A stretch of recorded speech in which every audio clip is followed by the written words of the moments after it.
കൂടപ്പുറപ്പുകൾക്ക് എന്തിയെ? ഒരേ അമ്മയുടെ വയറ്റിൽ നിന്ന് പല കാലങ്ങളിലായിട്ട് പെറ്റിട്ടതുങ്ങള് അന്നത്തെ പരിമിതിയിൽ ഒരേ പായയെ കിടന്നുറങ്ങി ഒരേ പാത്രത്തിൽ നിന്ന് തല്ലുപിടിച്ചുണ്ട് ഒരുമിച്ചൊക്കെ വളർന്നു വന്നതുങ്ങള് പിന്നെ ജീവിതത്തിന്റെ ഉത്തരവാദിത്തങ്ങൾ തിരക്കുകൾ പല വഴിക്കാക്കി കാണും. സാരമില്ല. കൂടപ്പുറപ്പുകൾക്ക് മനസ്സിലെങ്കിലും ഇടമുണ്ടോ? സൗഹൃദങ്ങൾക്ക് മനസ്സിലെങ്കിലും ഇടമുണ്ടോ?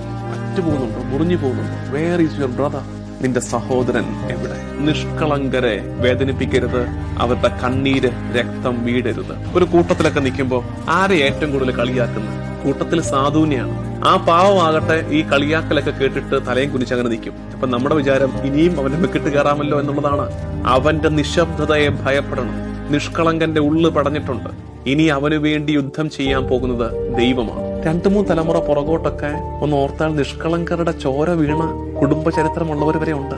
ഈ കാലത്ത് ഒരു പക്ഷെ കാണത്തില്ല. ലോ ആൻഡ് ഓർഡർ ഒക്കെ ഇത്രയും പവർഫുൾ അല്ലാതിരുന്നൊരു കാലത്ത് ചിലപ്പോൾ നമ്മുടെ ഓർമ്മയിലോ നമ്മുടെ കേട്ടുകേൾവിയിലോ ഉണ്ട്. നിഷ്കളങ്കരുടെ ചോര വീണിടങ്ങളൊക്കെ കാണത്തില്ലേ? ഉണ്ടാകാൻ സാധ്യതയുണ്ട്. വലിയ പ്രാർത്ഥന പരിഹാരങ്ങൾ ഉയരണം അതിനൊക്കെ വേണ്ടിയിട്ട്. നിഷേധിക്കുന്ന കൂലി, നമ്മൾ പാഴാക്കുന്നവ, ധൂർത്ത്, ഇതൊക്കെ നിഷ്കളങ്കനുമായിട്ട് ബന്ധമുള്ളതാണ്. ദൈവം ഇറങ്ങി വരുന്ന പാപമാണിത്. നമ്മുടെ എന്തോ ഒരു സ്വാർത്ഥ നേട്ടത്തിന് വേണ്ടിയിട്ട് ആരുടെങ്കിലും കണ്ണീര് വീണായിരുന്നു നമ്മുടെ